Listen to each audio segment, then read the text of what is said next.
If you've ever felt imposter syndrome, or if you've ever been really nervous before you're about to do something, it might be simply that you are underprepared. I'm going to tell you a few stories that show why this is true and ultimately help drive the point home that you just need to do more than you think. In order to do anything really well, you have to do it a lot of times. You have to think through a lot of details. So with that being said, let me jump into the story. If you don't know who I am, my name is Anj Bourgeois, and I help people build an organic content conversion strategy for their business so that they can actually build a business that they love while doing the things that they love. So the first story begins back when I was about 24 and I was living in Southern California. I get a call from this guy in Iowa and he says, "Hey, I love the way that you explain stuff about catching. I have a son who's a catcher. I will fly you out here and pay you money and get other people to pay you money for a camp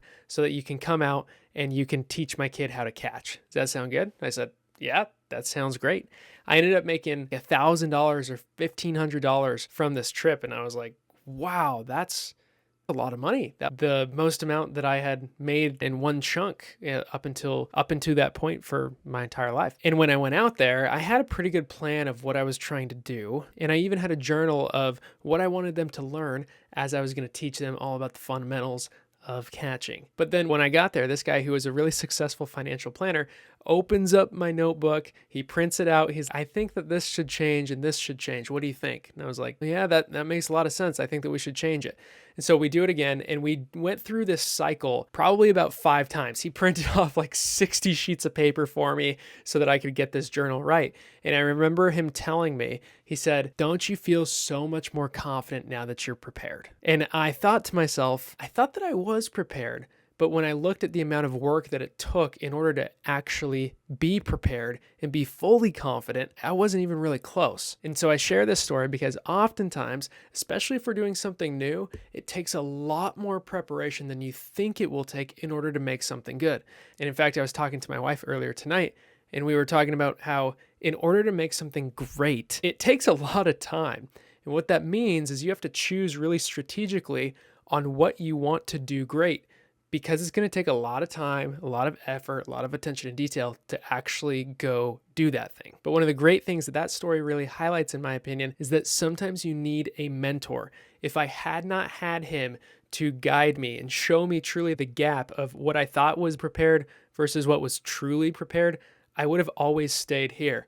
But when he showed me how much more there was to go, then I was able to reset my expectations and say, oh no, it takes a lot more work than this to really do something great. Another story that I want to share is from a guy named Jordan Peterson. If you don't know who he is, you should go look him up. One of the things that Jordan Peterson said is that if you have a dream where you have this same situation coming up in your life over and over again, what's happening is it's your brain trying to re-alert you that you don't know how to handle this situation. Often these scenarios pop up in forms of conflict or in dangerous situations. And what he was saying that you can do is that if you actually just write out, here's what I would do if this happened, oftentimes you'll stop having that dream because now you have a plan. Because if you don't have a plan, if you're not prepared, then what happens is your brain keeps resurfacing it because it's trying to help you be prepared just in case it happens, especially if a scenario similar to that has happened in the past and you haven't prepared a plan just in case it happens again. So that's another cool psychological story of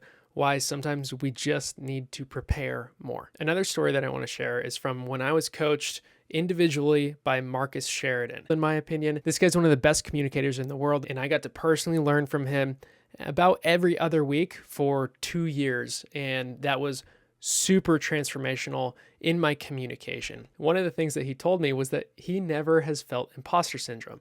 Now, I'm sure at certain points he has felt imposter syndrome, but one of the main principles that he shared as he was talking about that was because he wasn't ever trying to do something that he didn't believe that he actually could do. And that doesn't mean that he wasn't putting himself in uncomfortable situations. It just meant that authentically he was lined up with what he was trying to do and he had prepared well for those situations. Now, the final story that I want to share is about a test in high school that I took that I was probably the most prepared for ever of any test, and I'll share the results about that too. Now, I took AP Calculus as a junior in high school, and my teacher was awesome. She had us so dialed in and so prepared, It was incredible. We jammed through the entire curriculum in the first half of the year.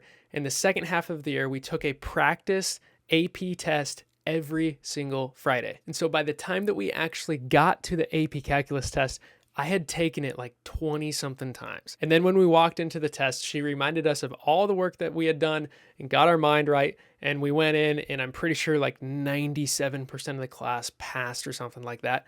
I got a 5 on it, and I felt super great about it because, again, I had done it like 20 something times already. So all that being said, I'm making this video because one of the lessons I keep learning over and over, and I hope that it helps you too, is that oftentimes if we are nervous, it's just a sign that we are underprepared. And we actually just need to prepare more, because the amount of work that it takes to make something great is really big. It turns out it's actually really difficult to make something great, and that's why it's important to choose the right thing to work on if you are going to make something great. So thanks for checking out this video. If you liked this video, then you should check out the video right up over here. I'm Anj Bourgeois.